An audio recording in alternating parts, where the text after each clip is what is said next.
देखिए मुझे स्कूल के लिए मदद चाहिए क्योंकि सखी हसन के कब्रिस्तान में 1000 बच्चा इस वक्त काम कर रहा है।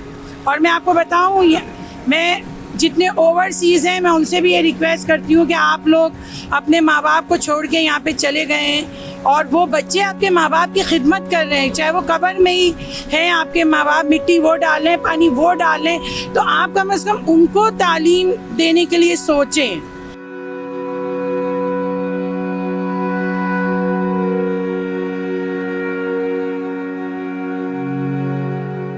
देखिए आजकल ना सफ़ेद पोश लोग ज़्यादा परेशान हैं, वो तबका ज़्यादा परेशान है, वो किसी से मांग भी नहीं सकता। वो रहते तो हमारे आपके जैसे घरों में, लेकिन उनकी कोई मदद भी नहीं करता। तो वो जो है ना आते हैं, खाना ले जाते, उनके बच्चों के साथ मिल के वो खा लेते। लेकिन ये चलाना जो है थोड़ा सा अब मुश्किल है।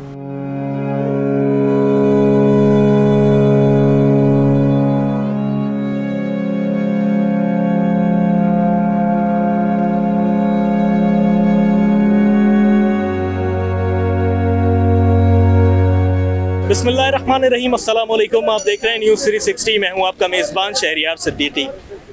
दरअसल है मखलूक की खिदमत ही इबादत, दरअसल है मखलूक की खिदमत ही इबादत। अल्लाह तो किसी चीज़ का मोहताज नहीं।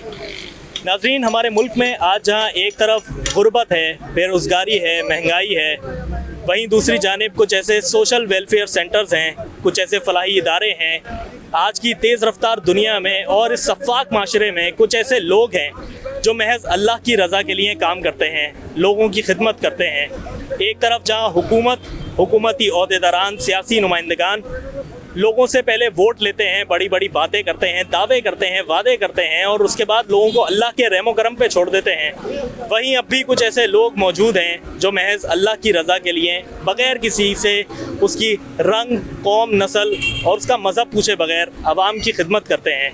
कराची की ऐसी एक बाहिम्मत खातून गुलनाज साहिबा और उनका इदारा GAC फाउंडेशन पिछले कई सालों से लोगों की खिदमत कर रहा है। ये वो इदारा है जो महज 10 रुपये में 2 रोटी और 1 प्लेट सालन सफ़ेद पोश तबके को और दिहाड़ीदार तबके को देता है।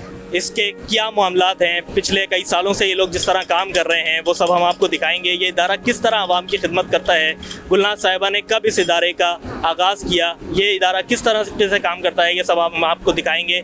आज की इस वीडियो में देखिएगा, हमारे साथ आइए।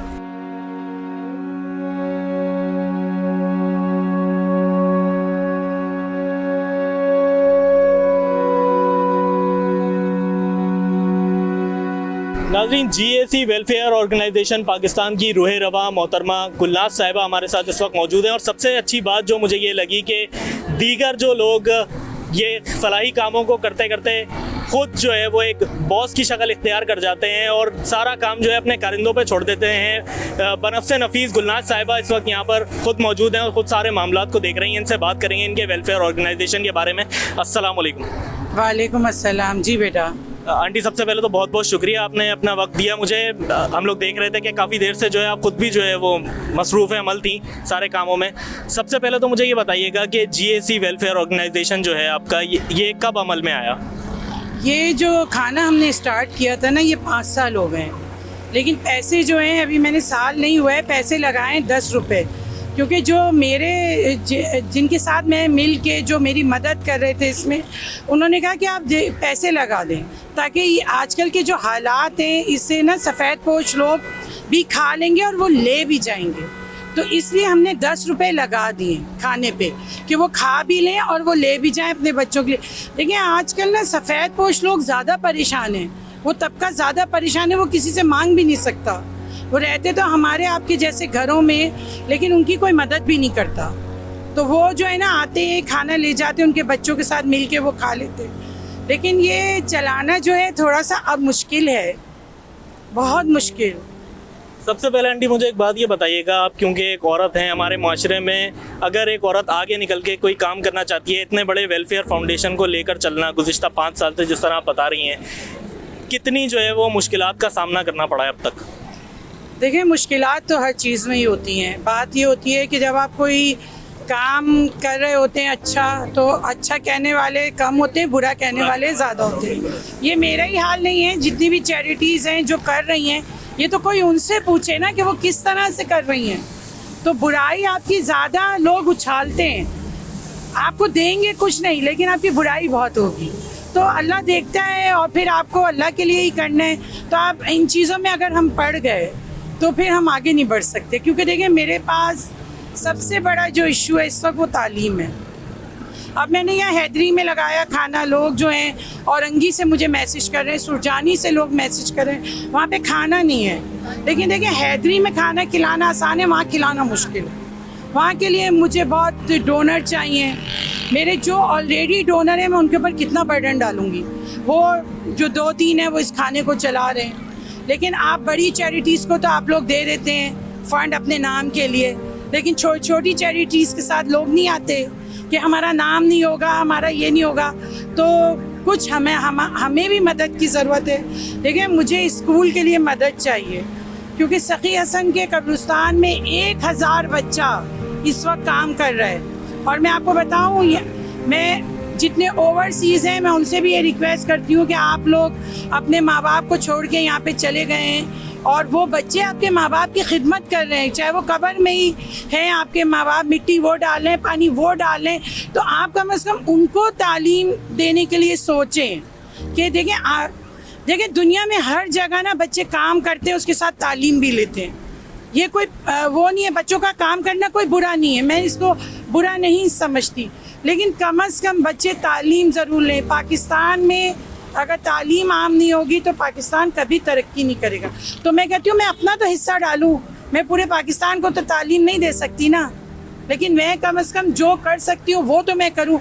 ये सोच के मैं बैठी रहूँ कि मैं जी बहुत बड़े पैमाने पे आऊँगी, नहीं, ऐसा नहीं है।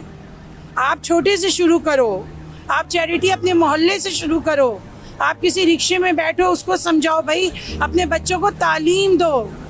आपके यहाँ स्वीपर आता है, आप उसको समझाओ कि अपने बच्चे को तालीम दो, मासियों को समझाओ। मैं कितने लोगों के पीछे लगी रहती हूँ, आज लोग मुझे कहते हैं कि हमारे दिमाग में घुस गया है बाजी, आपकी बात हमारे दिमाग में घुस गई कि तालीम हमने ज़रूर देनी है। और मैं फिर फोकस कर रही हूँ कि तालीम मेन है। आज जो पाकिस्तान के हालात हैं वो सिर्फ इसलिए पाकिस्तान में तालीम नहीं है। शायद मेरी बात लोगों को नहीं समझ में आ रही। और फिर देखिए मुझे एक मसला की इस वक्त अशद ज़रूरत है। मैं रिक्शों में कर कर के खाना लाती हूँ, अब मुझे औरंगी जाना है। देखिए औरंगी के हालात इस वक्त बहुत ख़राब है, सुरजानी के हालात बहुत ख़राब है, लेकिन कहना बहुत आसान है कि आप लोग आदत ख़राब कर रहे हैं। भूखा रह के देखो, भूखा रह के देखो उस भूख को कि जो वो भूख महसूस करेंगे, और ये वो महसूस करेगा जो भूखा रहेगा। तो हम सिर्फ अगर हम और हमारे साथ कोई मिल जाता है, कोई आ जाता है, तो हम 2-3 दिन ये कि औरंगी के मुख्तलिफ इलाकों में चले आते हैं, सुरजानी में चले जाते हैं। मैं ऑलरेडी मेरे जो डोनर्स हैं मैं उनके ऊपर कितना बर्डन डालूँ। कोई आउटसाइडर भी ज्वाइन हो ना मेरे साथ। आरओ का प्लांट है, अब आरओ का मसला ये चल रहा है इस वक्त कि पानी 40 रुपए का केन है। मैं आरओ लगाना चाहती हूँ। आरओ में ये है कि आरओ आप अपने मरवीन के नाम का लगा दें, कम से कम आप गरीबों को 10 रुपए का पानी दो। कहाँ से गरीब कैसे करेंगे, पूरा कैसे चलेंगे हम आप अपने आप को देख रहे हैं, बस उस तबके को भी तो देखें जो मर रहा है। तो इसमें ज़्यादा जो मर रहा है वो सफ़ेद पोश मर रहा है। सफ़ेद पोश तबका। और आंटी जिस तरह आपने बात की लोगों के लिए, जब आगे निकल के आप काम करना चाहती हैं, अब तक क्या किसी साहिब इस्तात और किसी साहिब इक़्तिदार लोगों ने जो बड़े बड़े ओहदों पर इस वक्त फाइज हैं, हुकूमती ओहदेदारान हैं, क्या हुकूमती लेवल पे अब तक किसी ने आगे बढ़कर आपकी मदद करने की बात की है? नहीं, बिल्कुल भी नहीं, किसी ने भी मेरी मदद नहीं की। मैंने 1-2 बड़ी फर्म्स में भी जो रिक्वेस्ट डाली। मैं तो ये कहती हूँ कि देखें, चाहे मैं हूँ, चाहे कोई भी चैरिटी हो, बड़ी हो छोटी हो, अपना पैसा दें तो आप चेक करें कि आपका पैसा कहाँ यूज़ हो रहा है। देखिए यही पाकिस्तान का अलमिया है, पाकिस्तान का यही अलमिया। आपने मुझे पैसा दिया, आपने कहा आप स्कूल बनाएं, हम बच्चों को 100 बच्चों को तालीम देंगे। आप चेक करो कि बच्चे तालीम ले रहे हैं या नहीं ले रहे, या सिर्फ बस ये वो किताबों में चल रहा है। नहीं, आप चेक भी करो। तो बात ये कि मेरी वीडियोस लोग नहीं देखते क्योंकि मेरा नाम बड़ा नहीं है, तो मेरे साथ ज्वाइन नहीं हो रहे। तो आप अगर मेरे साथ भी ज्वाइन हो जाओ, आपका कार्य खैर हो जाए। यहीं तो नहीं रहना, जाना भी तो है। क्या आप आगे पैगाम देना चाहेंगी बरसर इक़्तिदार लोगों को, या वो लोग जो इस्तिताअत रखते हैं, ओवरसीज़ पाकिस्तानी हैं इस मुल्क में, इस शहर में ऐसे बहुत से लोग हैं जो आगे बढ़कर मदद कर सकते हैं, लेकिन ट्रस्ट का इशू है, लोग ट्रस्ट नहीं करते खुलकर लोगों पे। आप अपने फाउंडेशन के ज़रिए जो आप काम कर रही हैं, लोगों को आप क्या पैगाम देना चाहती हैं, किन और चीज़ों की आपको ज़रूरत है, उसके बारे में ज़रा बताइएगा। मुझे तो देखें बहुत चीज़ों की ज़रूरत है। ये तो मेरे वही डोनर चला रहे हैं जो फर्स्ट डे से चला रहे हैं।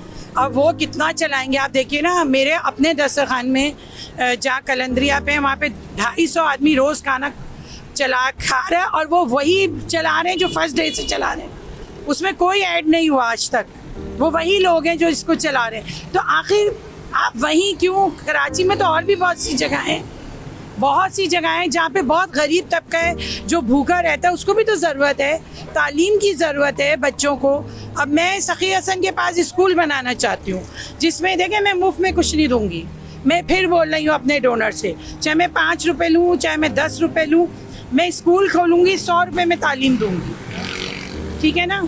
100 रुपये में बच्चे पढ़ेंगे, पहले आधे दिन वो दुनियावी तालीम लेंगे, फिर वो दीनी तालीम लेंगे।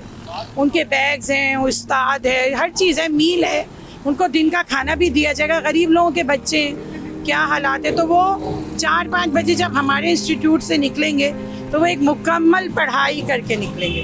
देखिए आजकल स्कूलों का ये भी है सिस्टम कि आप बच्चों को ट्यूशन में डालो, अब वो गरीब तबका कहाँ से ट्यूशन में डालेगा?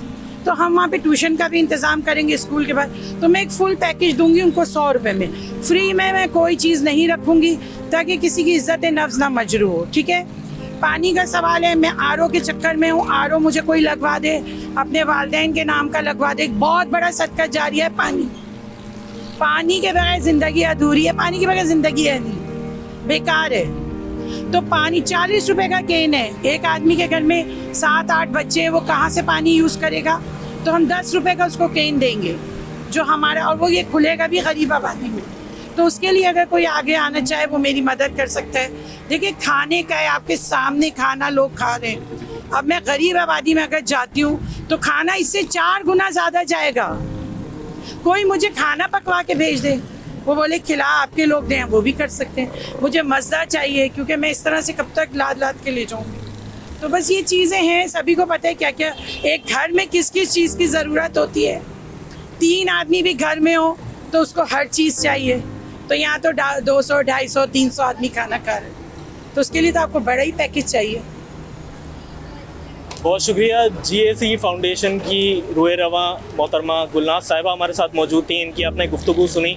आगे भी बढ़कर और भी जिस तरह ये 5 साल से ये काम कर रही हैं, और भी आगे ये इस काम को कंटिन्यू करना चाहती हैं, लेकिन उसके लिए ज़रूरत है कि साहिब इस्तिताअत लोग जो ओहदों पर फाइज हैं, जो बड़े बड़े ओहदे संभाल के बैठे हुए हैं, हुकूमती सियासतदान, ओहदेदारान, नुमाइंदगान, इनकी और इन जैसे और भी जितने भी वेलफेयर फाउंडेशन इस शहर में काम कर रहे हैं, ज़रूरत है उनकी मदद करने की। सैयद अली अजवेरी साहब हमारे साथ मौजूद हैं, GAC फाउंडेशन के जॉइंट सेक्रेटरी की हैसियत से इस इदारे में काम करते हैं, उनसे बात करेंगे। अस्सलाम वालेकुम। वालेकुम सलाम। खैरियत से हैं सर? अगर हम आप सुनाएं। सबसे पहले तो सर बहुत बहुत आपको हम खिराज तहसीन पेश करते हैं अपने इदारे की तरफ से भी, और जिस तरह लोगों की दुआएं समेट रहा है आपका इदारा, जिस तरह से काम कर रहा है पिछले 5 साल से। सबसे पहले तो मुझे ये बताइएगा कि आप जो है कब इस इदारे का हिस्सा बने हैं? मैं इस इदारे का हिस्सा पिछले 2 साल से हूँ। एज अ जॉइंट सेक्रेटरी की हैसियत से मैं अपना किरदार अंजाम कर रहा हूँ, और हमारा इदारा गुज़िश्ता 5 साल से वर्क कर रहा है, जिस तरह हमारी चेयरमैन साहिबा ने आपको बताया भी। और हमने सिर्फ 10 रुपये का जो हमारा मोटिव था वो यही था कि सफ़ेद पोश हजरात, 10 रुपये आज के दौर में एक बच्चे का कोई बिस्किट भी नहीं आता होगा, ऐसे ही है, और कोई पापड़ भी नहीं आता होगा, वो चीज़ें भी बहुत कॉस्टली हो गई हैं। तो 10 रुपये में जो गरीब तबका, जो मजदूर तबका इस वक्त अड्डों पे बैठा हुआ है, जो 25-25 दिन तक, 1-1 महीने तक काम नहीं कर रहा है, वो फरियाद कर रहा है कि भाई मैं कहाँ जाऊँ, मैं मतलब मेरे पास लोग ही नहीं आ रहे काम करवाने वाले। इस वक्त आपके मुल्क की कंडीशन ही इस तरह की नहीं है, आप इस कदर हमारे लोग क्राइसिस में जा रहे हैं। तो हमने सिर्फ इस चीज़ को मद्देनज़र रखते हुए 10 रुपये में 2 रोटी और 1 प्लेट सालन, जो रोटी हम 10 रुपये में प्रोवाइड कर रहे हैं वो हमें 30 रुपये में मिल रही है। वो तंदूर वाला जो रोटी हमें 30 रुपये में दे रहा है, हम गरीब को 10 रुपये में दे रहे हैं। आता है, पेट भर के खाना खाता है। उसमें बहुत से सफ़ेद पोश हज़रात ऐसे आते हैं जो आते हैं, खामोशी से लेते हैं अपने घर के लिए, अपने बीवी बच्चों के लिए लेके चले जाते हैं। जो अपना बहुत से ऐसे लोग हैं अली भाई जिस वक्त जो एतराज़ात करते हैं कि अगर आप खाना खिला रहे हैं तो वो मुफ्त में क्यों नहीं है, 10 रुपये भी इसकी रकम क्यों रखी हुई है। एक जो मजदूर तबका है वो 10 रुपये भी नहीं दे सकता। आगे बढ़कर लोगों की मदद करने के लिए कोई आगे नहीं आता और एतराज़ात करने के लिए बहुत सारे लोग खड़े हो जाते हैं। आपने जिस तरह बताया कि जो आप 10 रुपये में खाना खिला रहे हैं वो आपको पीछे से 30 रुपये का पड़ रहा है, 20 रुपये का आपका लॉस है, तो इसमें आप लोगों का क्या फ़ायदा है, क्यों ऐसा हो रहा है, ज़रा इसके बारे में बताइए। आपने बिल्कुल ठीक फरमाया, एतराज़ात करने वाले तो 90% लोग हैं और पाँचों उंगलियां बराबर नहीं होती। ठीक है, नेकी का काम करने के लिए चंद ही लोग आगे आते हैं और अल्लाह पाक नेकी का काम करने के लिए भी चंद लोगों से ही नेकी लेता है और मदद भी वो खुद फरमाता है। तो हम लोगों ने जब आगे बढ़े, लोग तो अभी भी हम एतराज़ात करते हैं कि जैसे हम अपने घर में भर रहे हैं। नहीं भाई, हमसे आगे पूछो। हमारे पास जब खाना ख़त्म हो जाता है ना तो लोग तब भी खड़े होते हैं, हमें शर्मिंदगी महसूस होती है। कैसे बोलें कि भाई ख़त्म हो गया। एतराज़ात करने वाले तो आए ना, अपने घर से 2 वक्त की रोटी दे दे। कोई 2 वक्त की रोटी देने को कोई तैयार नहीं है, किरदार पे उंगली उठाने को 90% लोग तैयार हैं। बिल्कुल ऐसा ही है। आप जब किसी अच्छे काम को करने के लिए आगे बढ़ते हैं, एतराज़ात करने के लिए 80% 90% लोग खड़े हो जाते हैं। सिर्फ 5 या 10% ऐसे लोग हैं जो आपकी मदद करते हैं आगे बढ़कर। खुदारा ऐसे लोगों की मदद कीजिए आगे बढ़कर जो इस तरह के फलाही कामों को कर रहे हैं। हुकूमत और हुकूमती नुमाइंदों के करने का जो काम है वो ये फलाही इदारे कर रहे हैं जो बदले में आपसे सिर्फ जो है वो डोनेशन मांगते हैं, वो भी इसलिए ताकि ऐसे लोगों की, सफ़ेद पोश लोगों की, जो लोग भीख नहीं मांग सकते, जो लोग आगे बढ़कर अपनी मजबूरी जाहिर नहीं कर सकते, अपने मसाइल नहीं बता सकते, वो खामोशी से 10 रुपये में, 20 रुपये में इन दस्तरखान पे बैठ के खा सकते हैं। अगर ये सिलसिला इसी तरह चलता रहे, इन लोगों को ज़रूरत है आपके सपोर्ट की। आगे बढ़कर GSE और इस तरह के दीगर जितने फाउंडेशंस हैं जो सिर्फ लोगों की मदद के लिए, सिर्फ जो है इंसानी खिदमत के लिए काम करना चाहते हैं, उन लोगों की आगे बढ़कर मदद कीजिए।